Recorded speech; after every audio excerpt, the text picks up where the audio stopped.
You're going to find your purpose in your trauma. Like this thing is going to be the thing that, and because I want my life to glorify God. And, you know, even with this diagnosis or without it. And so, and I believe that, certainly I don't want lung cancer. But I believe that it happened for a reason. And I try to not think about like the what ifs, but like, what can I do with this life?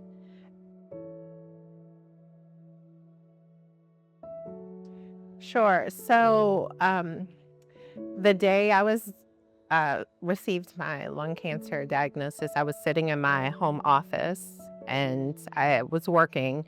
And my pulmonologist called me with the test results that I had been waiting on. And, I had been told I had pneumonia. And so I was just waiting for him to confirm that it was nothing. Or I saw a sign that said COPD in the office. And I'm like, well, that's probably the worst this is going to be. I know nothing about COPD. But he said, Miss Wheeler, you have lung cancer. And he actually told me it was stage 3 at the time. And I didn't really think much about it because I thought it was a mistake. I thought he got my test results mixed up with someone else because I never smoked. And at that point, I thought that lung cancer was a smoker's disease. So I'm like, he has my test results mixed up. It's nothing to worry about. I think that people see that you look healthy and you look normal and they just assume that you don't have any struggles. But I think living probably with any type of incurable cancer, you're walking around with this thing inside your body that's trying to kill you. And you just don't know. Like it's the unknown. You have the frequency of the scans every 3 or 4 months, and you just don't know what the results are going to be. And this is like a lifetime unknown. And you pray that you get to live, long and experience that. But it's like a double-edged sword. So you want to live long, but you have like the uncertainty of if this thing is really going to be successful and your drugs are not going to, continue to work. It's a terrible thing receiving like a cancer diagnosis, but I also think that it can be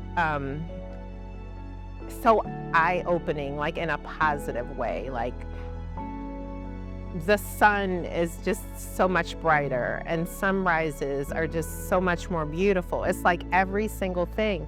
I don't think I take much for granted. And when bad things happen, I like filter it through like, is this really important? Is this really important enough to waste my energy, my stress, any of that? And so I think that it's made life much more,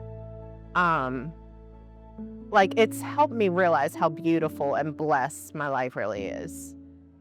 I wish that people understood that lung cancer is not a smoker's disease, that anyone with lungs can get lung cancer.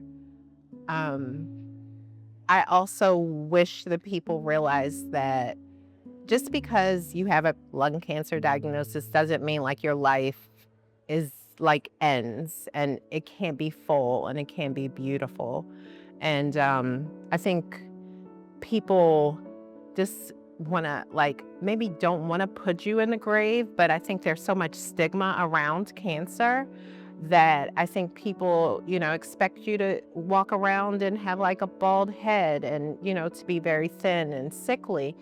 And while certainly, some people probably do have that experience, um, you know, you can live a very normal and full and beautiful life, even though you have a lung cancer diagnosis. I think so. I'm a positive person for the most part, but I think what surprised me during this journey is just how people just kind of disappear. Um, Friends that you thought were friends just I think, just kind of fade away sometimes when they hear about a tough thing like a cancer diagnosis. And I would have thought that would have been surrounded by, friends and also family. I think that mm, that's been the most surprising thing to me. So my nurse navigator, I think, was one of the first people that I think made a significant difference in my cancer journey.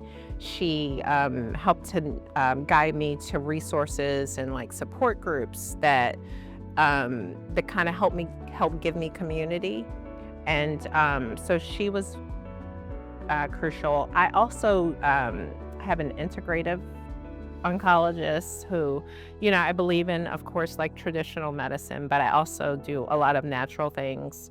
So that's been very important to me.